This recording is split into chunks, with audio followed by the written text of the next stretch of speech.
Join us as we pay tribute to the incredible life and enduring legacy true legend who passed away on June 27. In this heartfelt video, we take a journey through the remarkable achievements, unforgettable moments, and lasting impact that had on the world.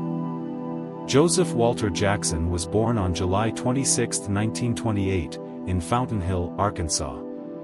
He was the eldest of 5 children born to Samuel Jackson, a teacher, and Crystal Lee King.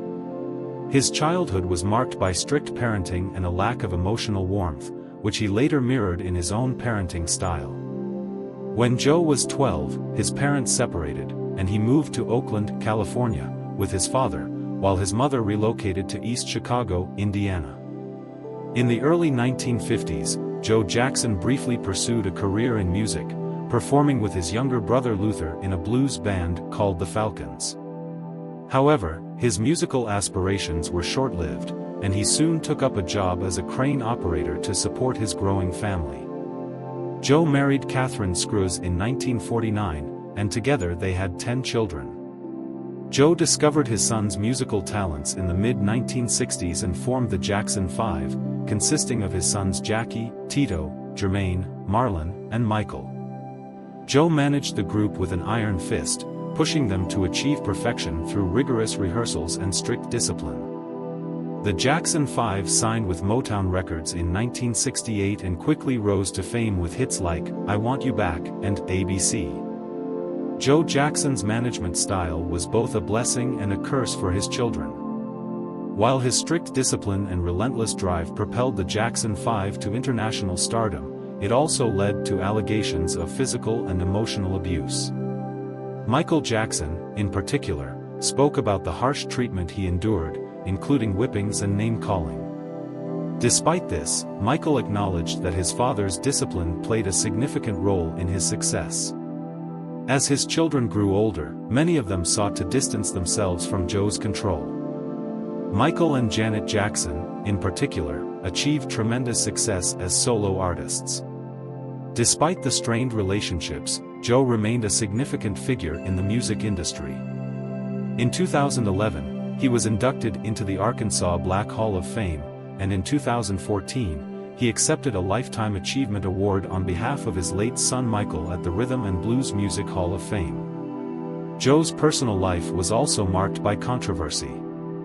He had an affair that resulted in the birth of a daughter, Giovanni Jackson, in 1974. Despite living separately for many years, Joe and Catherine remained legally married until his death. In his later years, Joe Jackson faced several health challenges. He suffered a stroke in Sao Paulo in 2015 and was hospitalized multiple times. In June 2018, he was in the final stages of terminal pancreatic cancer. His family was reportedly kept in the dark about his condition and location until shortly before his death. Joe Jackson passed away on June 27, 2018, at Nathan Adelson Hospice in Las Vegas, Nevada, just a month shy of his 90th birthday. His death came 2 days after the 9th anniversary of his son Michael's death. The official cause of death was complications from pancreatic cancer. Joe Jackson's legacy is a complex one. He is credited with launching the careers of one of the most famous musical families in history, but his methods have been widely criticized. His children, particularly Michael, have spoken about the lasting impact of his harsh discipline. Despite this, Joe's contributions to the music industry and his role in shaping the Jackson family's success cannot be denied. In a statement following his death, the executors of Michael Jackson's estate acknowledged Joe's imperfections but also praised his strength and determination in guiding his family from the steel mills of Gary, Indiana, to worldwide fame.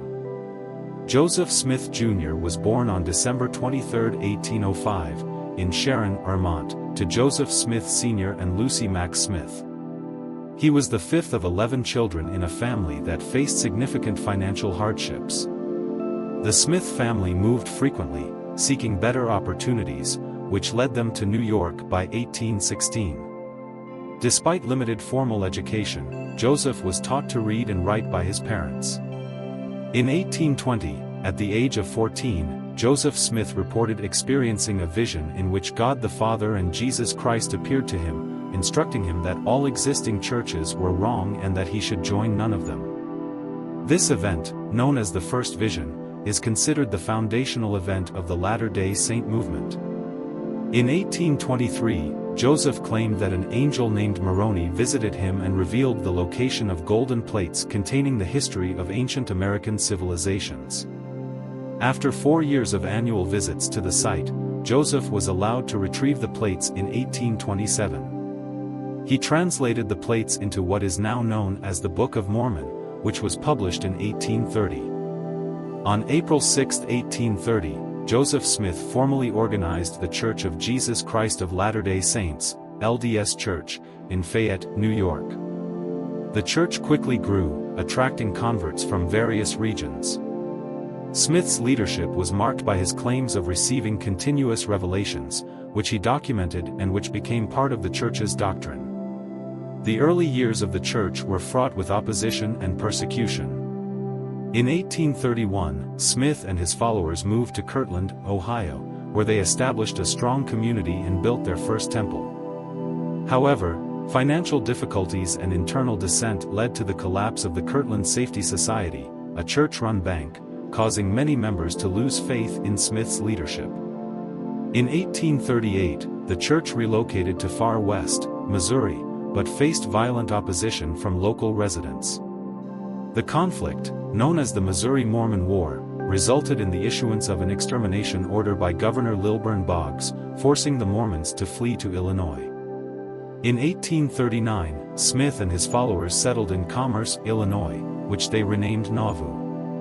Under Smith's leadership, Nauvoo grew rapidly, becoming one of the largest cities in Illinois. During this period, Smith introduced the controversial practice of polygamy, which he claimed was revealed to him by God. This practice caused significant internal strife and led to a breach between Smith and his first wife, Emma. Smith's practice of polygamy remained largely secret during his lifetime, but it involved marrying at least 28 women, some of whom were already married to other men. This practice, along with other doctrinal innovations, increased tensions both within the church and with outsiders. Smith's growing influence extended into politics. He ran for President of the United States in 1844, advocating for the protection of religious minorities and the abolition of slavery. His political ambitions, combined with his religious innovations, made him a target for critics. In June 1844, dissenters within the church published a newspaper, the Nauvoo Expositor, which criticized Smith's practices, including polygamy. Smith, as mayor of Nauvoo, ordered the destruction of the press, leading to his arrest on charges of inciting a riot. On June 27, 1844, while awaiting trial in Carthage jail, Joseph Smith and his brother Hiram were attacked by an armed mob. Despite attempts to defend themselves, both brothers were killed. Joseph Smith's last words were reportedly, "O Lord my God," which some historians believe was an attempt to give a Masonic distress signal. His death marked a significant turning point for the LDS Church, which faced a leadership crisis and eventual migration to Utah under Brigham Young. Joseph Smith's life was marked by visionary leadership, doctrinal innovation, and controversy. He founded a religious movement that has grown into a global faith with millions of adherents. Despite the controversy surrounding his practices, particularly polygamy, Smith is revered by members of the LDS Church as a prophet who restored the gospel of Jesus Christ in the latter days. Smith's legacy continues to influence religious thought and practice, and his life remains a subject of extensive study and debate. His contributions to religious history are undeniable, and his impact on the lives of his followers is profound.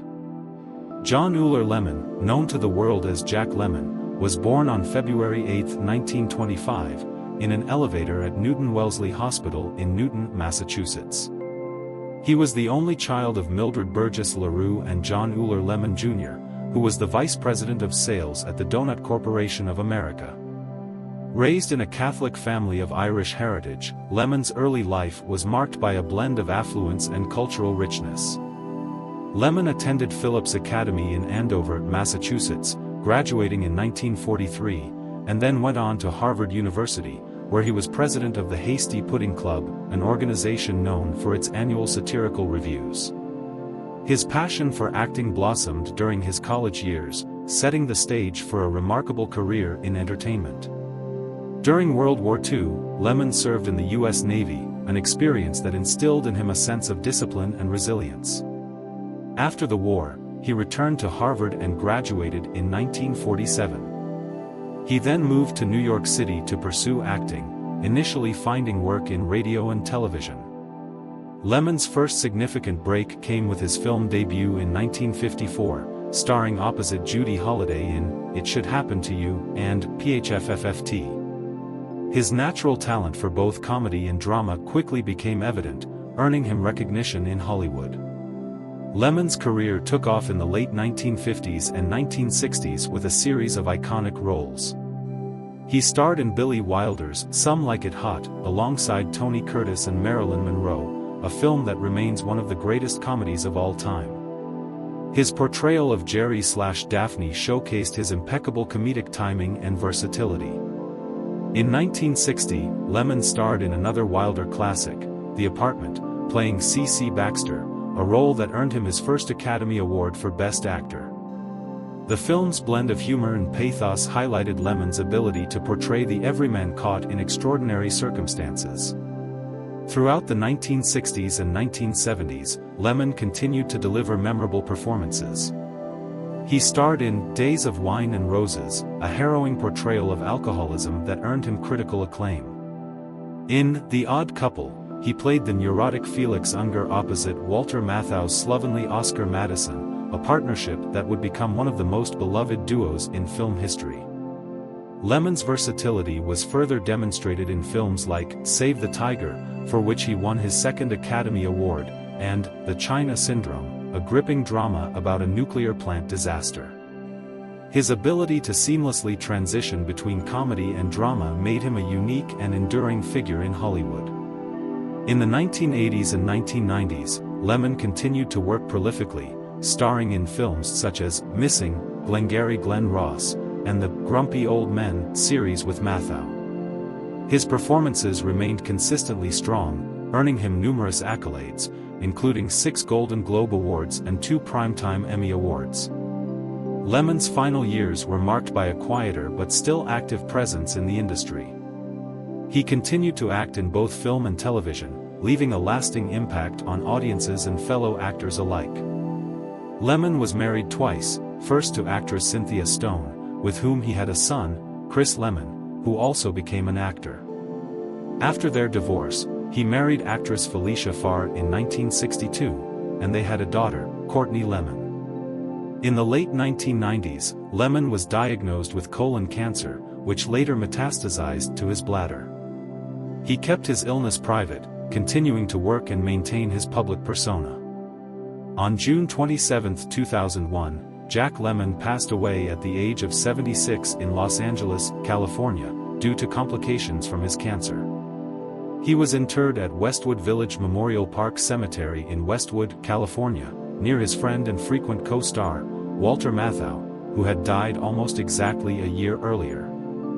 Carlo Pedersoli, known to the world as Bud Spencer, was born on October 31, 1929, in Naples, Italy. He was the eldest of 3 children in a family that valued education and physical fitness. His father, Alessandro Pedersoli, was an industrialist, and his mother, Rosa Facchetti, was a homemaker.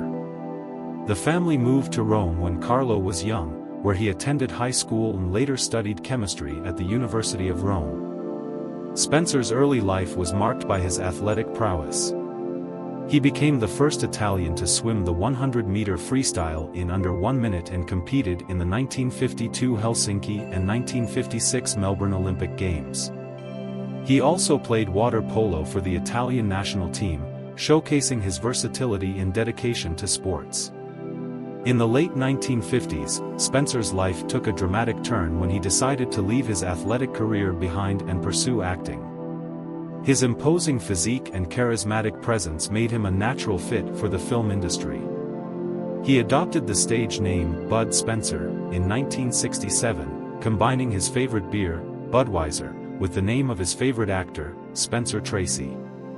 Spencer's breakthrough came with the 1967 film God Forgives, I Don't, where he starred alongside Terence Hill.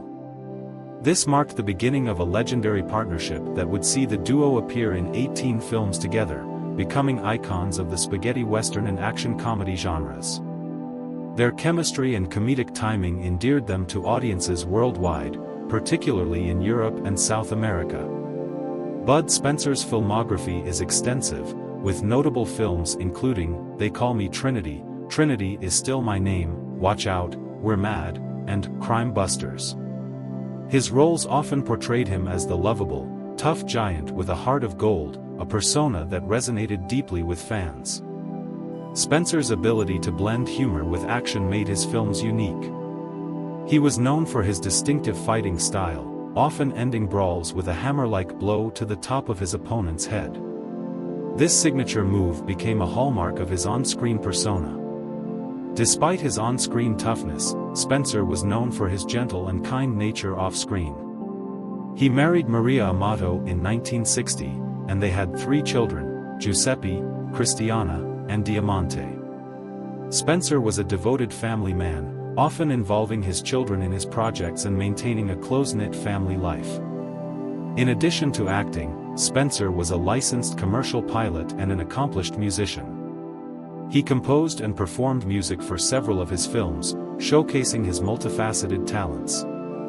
He also authored several books, including autobiographies and children's stories, further cementing his legacy as a Renaissance man. In his later years, Spencer remained active in the entertainment industry, promoting his books and making television appearances.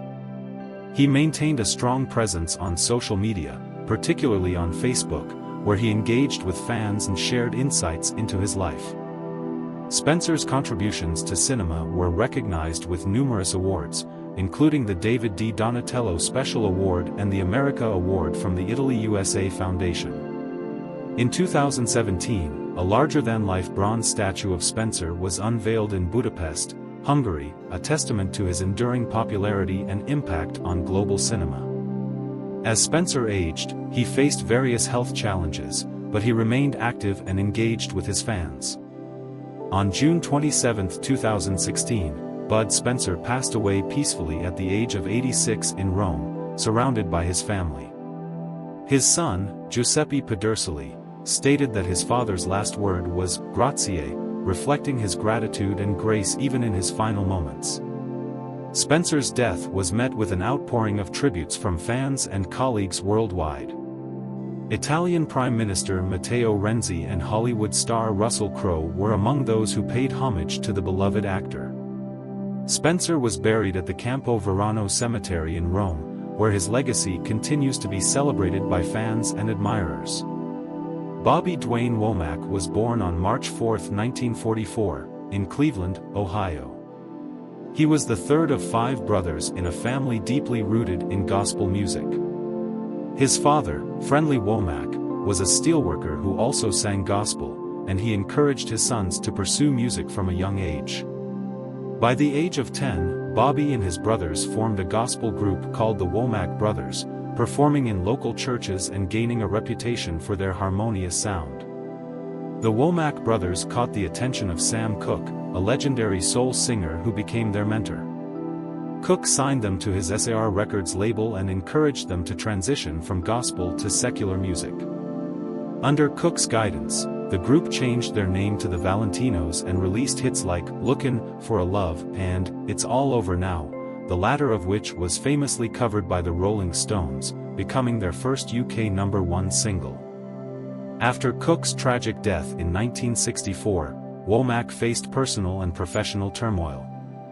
He married Cooke's widow, Barbara, just months after Cooke's death, a decision that led to public outrage and strained relationships with his family and the music community. Despite the controversy, Womack continued to pursue his music career, eventually finding success as a solo artist. In the early 1970s, Womack hit his creative stride, releasing a series of successful albums and singles. His work on the soundtrack for the 1972 film Across 110th Street became one of his most celebrated achievements, with the title track becoming an enduring classic. Other notable hits from this period include That's the Way I Feel About Cha and Woman's Gotta Have It.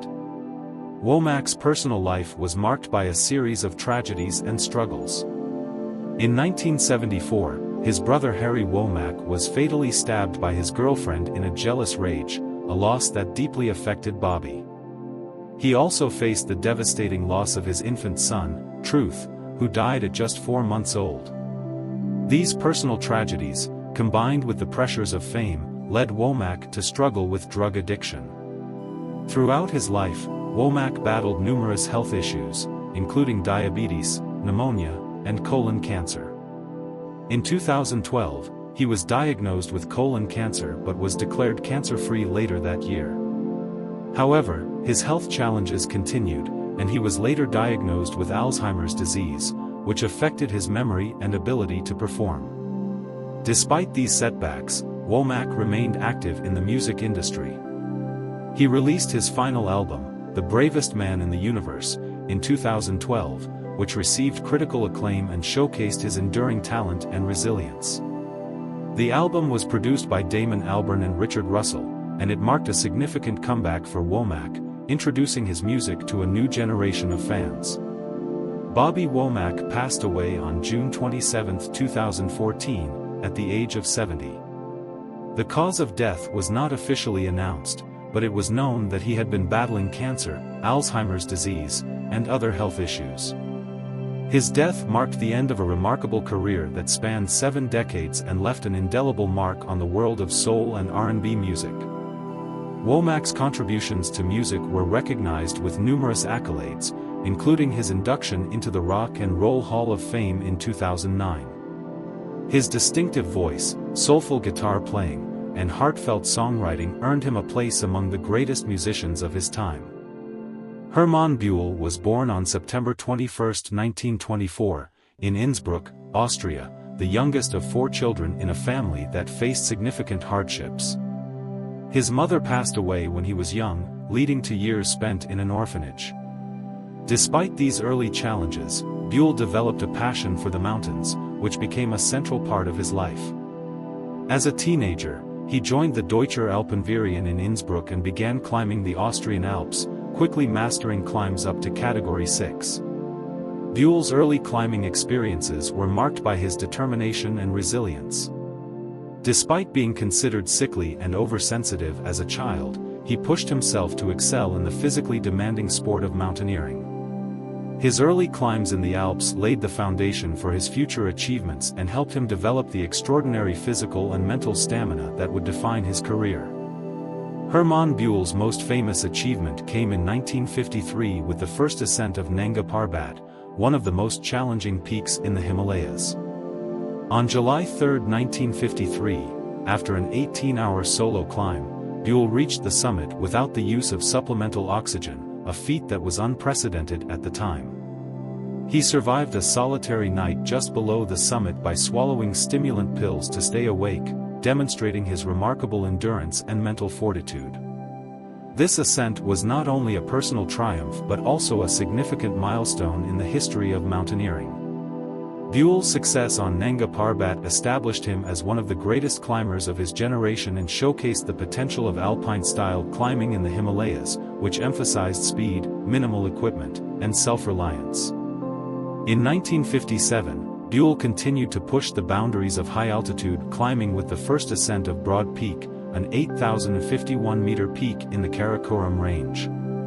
This climb was notable for its small team, lack of high-altitude porters, and absence of bottled oxygen, further cementing Buell's reputation as a pioneer of alpine-style climbing in the Himalayas. Tragically, Buell's career was cut short just days after his success on Broad Peak.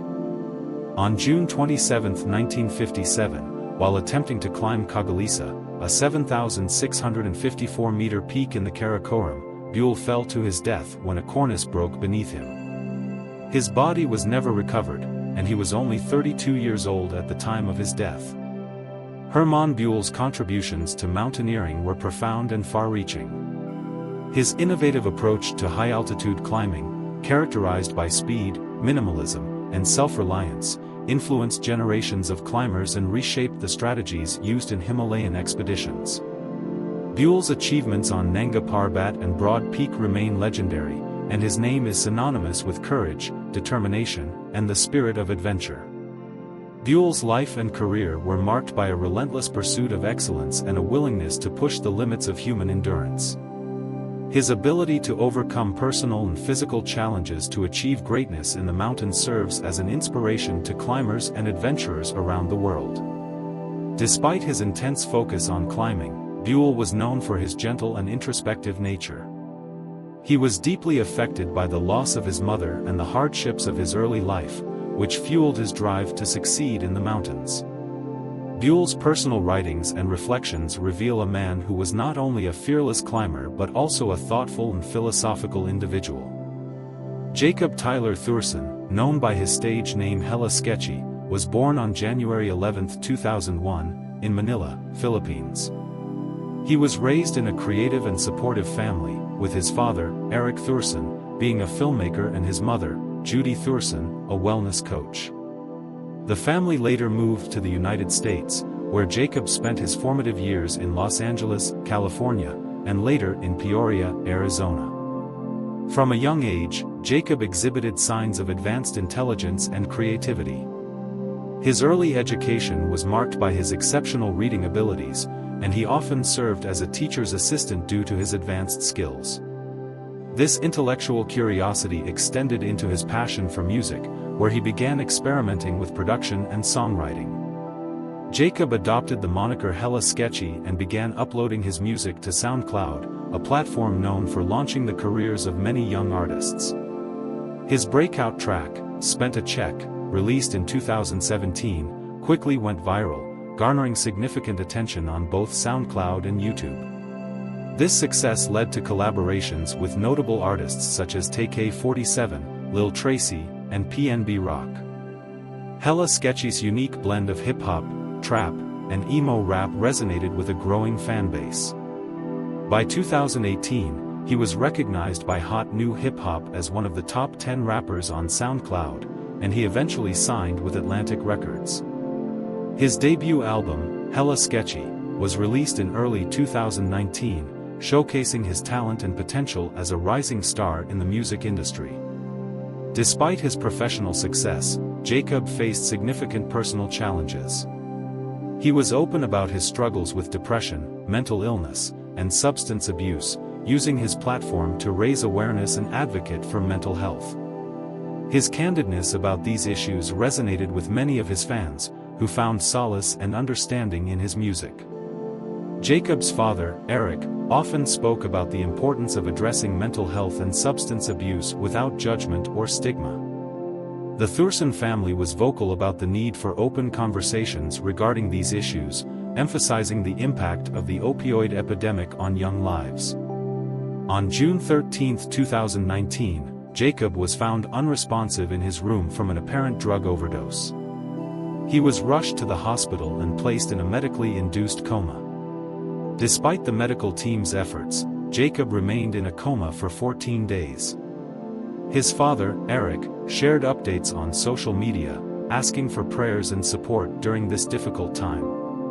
On June 27, 2019, at 5:11 a.m., Jacob Tyler Thurston, known to the world as Hella Sketchy, passed away at the age of 18. His death was a devastating blow to his family, friends, and fans. Eric Thurston confirmed the news on Twitter, expressing the profound grief and loss felt by the family. He also highlighted the indiscriminate nature of the opioid epidemic and the urgent need for compassionate dialogue around mental health and substance abuse. Hella Sketchy's untimely death cut short a promising career, but his impact on the music industry and his fans remains significant. His music continues to be celebrated for its raw honesty and emotional depth.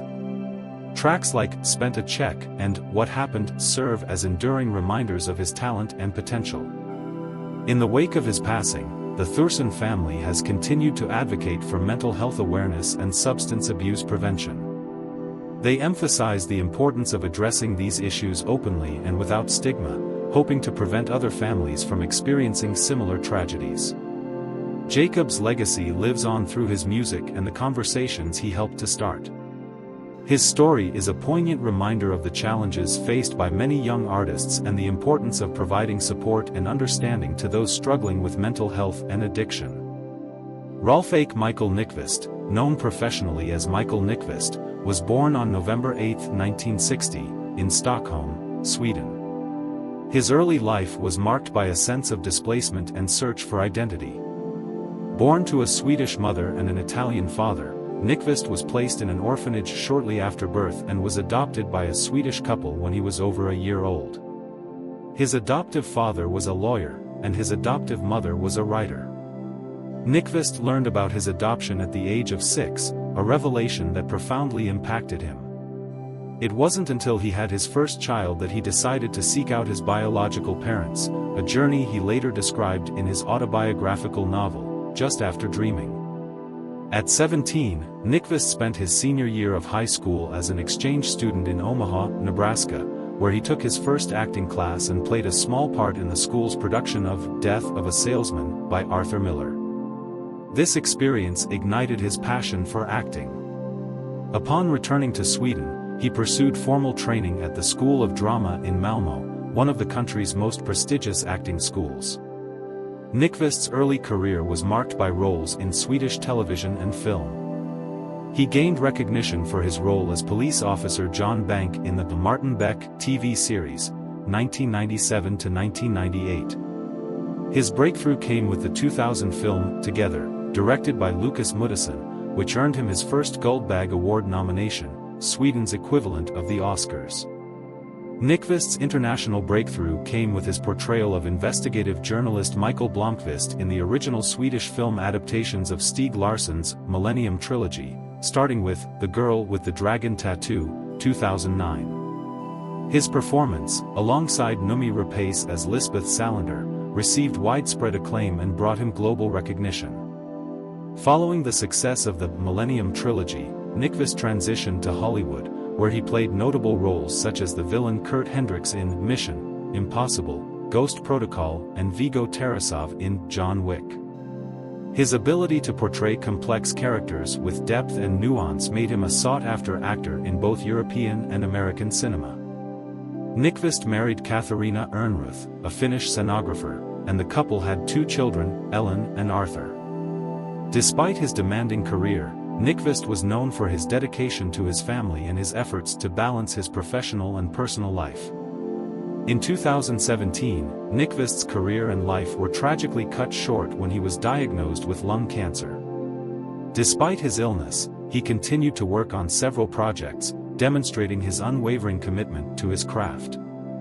On June 27, 2017, Michael Nyqvist passed away at the age of 56, surrounded by his family. His death was met with an outpouring of tributes from colleagues, fans, and the film community. Nyqvist was remembered not only for his remarkable talent and contributions to cinema but also for his warmth, charm, and passion for the arts. His family released a statement highlighting his infectious joy and charisma, which left a lasting impact on those who knew and worked with him. Thank you for watching. If you enjoyed this tribute, please like, share, and subscribe to our channel for more content celebrating remarkable individuals who have shaped our world. Let us know in the comments which legend has inspired you the most.